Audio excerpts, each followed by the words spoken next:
The National Stud was founded when Lord Wavertree, Colonel Hall Walker, gifted his bloodstock to the British government in 1915. We've been operating from our current base in Newmarket since 1963, and that land is owned by Jockey Club Estates.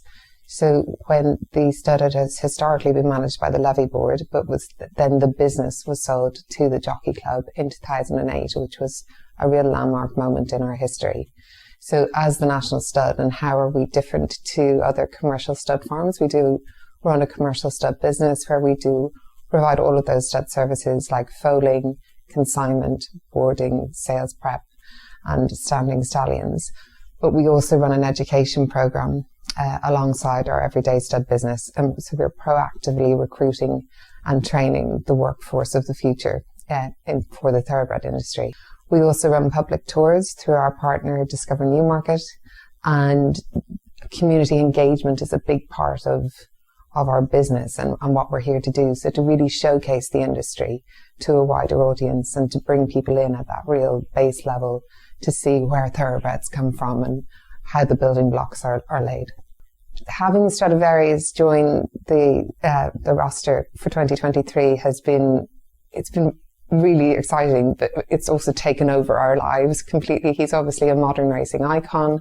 He brings a huge fan base with us, and we do see him as a real conduit to bring people into the industry who, as in the breeding side of the industry, who may previously not have understood and known about that side of what we do.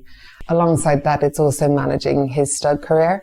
So he's still fully owned by his owner breeder, Bjorn Nielsen.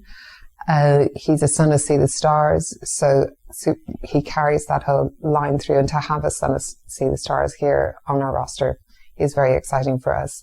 And then all those attributes that he demonstrated on the racecourse, his soundness, his consistency, his speed, that turn of foot that he had, and his sectional timings in the latter part of his races, all of that, if he can put that into his progeny, then it's very exciting days ahead.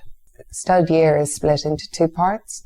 So from January to June, it's all about foaling, it's all about covering, and there's horses everywhere on site when you come here during those months. We generally would foal between 100 and 120 mares per year. So when you come to visit the stud in April and May in particular, there's plenty of babies around the place.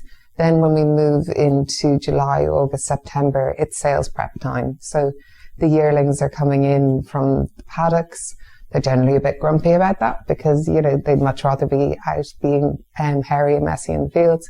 And then we start training them and getting them ready. And that's a really involved and detailed process where you really cater to each individual. And then the foals come in for the foal sales, the mares, and then the whole cycle starts again. Currently, we would employ 38 full-time staff across all areas of the business. That can fluctuate during the season. During the breeding season, we'd have potentially bringing in a couple more, just because at the height of the season, we would have 400 horses on the farm across mares, foals, spallers, yearlings, stallions. So there's a lot of activity. Alongside Stradivarius, we have 3 other stallions on our roster for 2023, led very much by Time Test, who is a son of Debawi, who was a multiple Group 2 winner and Group 1 placed. He did exceptionally well with his first crop of 2-year-olds and had a 25% strike rate of black type performers to winners. He again had some very classy performers as 3-year-olds. Rocky Gianni won the Group 3 Glorious Stakes at Goodwood, and then Cryptoforce won the Group 2 Beresford at the Kerr. So he's a live classic contender in training with John Gosden for next year. So we're really excited about the future with him. A new addition to our roster last year was Lope Fernandez. He's the only son of Lope de Vega in the UK and provides a really good value option for breeders. He stands at 8,500. He was very well supported in his first year. We own him in partnership with Coolmore and Whitesbury Manor Stud, and he'll cover another solid book next season. We also then have Coventry Stakes winner Raja Singh, who we're calling Raja King at the moment. He had his first 2-year-olds in 2022. He had he had another winner the other day, and he has an exceptional strike rate of 80% winners to runners. So a really good value speed option for breeders.